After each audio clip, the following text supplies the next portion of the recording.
কপালে গেরুয়া তিলক, গলায় গেরুয়া উত্তরীয়, আর মুখে Sukanta Majumdar go back slogan.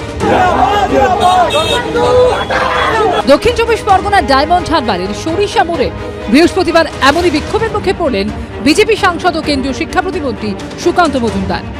Diamond হারবারের সরিষায় সুকান্ত মজুমদারের গাড়ি ঘিরে বিক্ষোভ দেখা যাচ্ছে। কমলা রঙের টিকা লাগিয়ে তারা গো ব্যাক স্লোগান দিচ্ছেন সুকান্ত মজুমদারকে।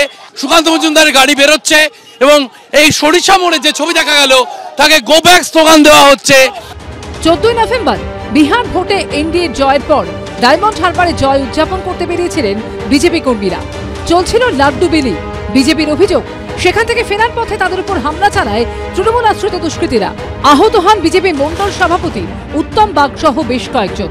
আহত কর্মীদের দেখতে বৃহস্পতিবার ডায়মন্ড হারবার যান বিজেপি সাংসদ সুকান্ত মজুমদার। ফেরার পথে ডায়মন্ড হারবারের সরিষা মোড়ে এই বিক্ষোভের মুখে পড়েন তিনি। কপালে গেরুয়া তিলক এবং গলায় গেরুয়া উত্তরীয় পরা বিক্ষোভকারীরা দাবি করেন তারা বিজেপিরই সমর্থক। দলীয় নেতৃত্বের একাংশের বিরুদ্ধে সেটিং এর অভিযোগ তুলে বিক্ষোভ দেখান।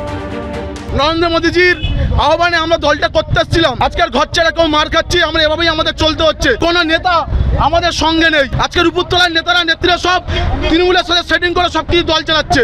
আজকে সেই কারণেই আমাদের বিক্ষোভ ছিল এবং এই বিক্ষোভে আমরা সুকান্ত মজুমদারের কাছে একটু কথা বলতেছিলাম সাথে, কিন্তু সেই সময়টুকু আমাদের দেওয়া হলো না।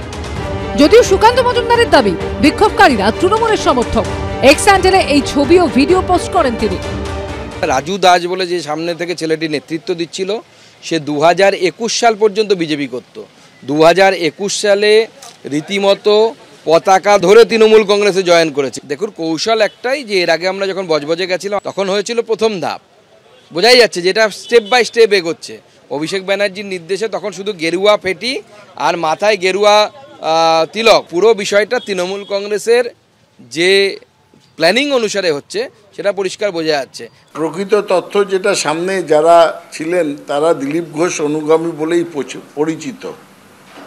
নিঃসন্দেহে তারা বিজেপির কর্মী এবং দিলীপ ঘোষ অনুগামী, এটাই পরিচিতি ছিল।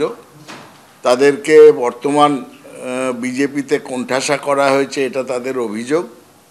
এবং আপনারা জানেন যে বর্তমানে বিজেপির সাংগঠনিক অবস্থা আইসিইউতে আছে বললেও কম বলা হয়। কয়েক মাস পরই রাজ্যে বিধানসভা ভোট। সেই সময় যত এগিয়ে আসছে ততই উত্তপ্ত হচ্ছে রাজ্য রাজনীতি। শিবাশিস মৌলিক ও গৌতম মণ্ডলের রিপোর্ট, এবিপি আনন্দ। এবিপি আনন্দ, এগিয়ে থাকে, এগিয়ে রাখে।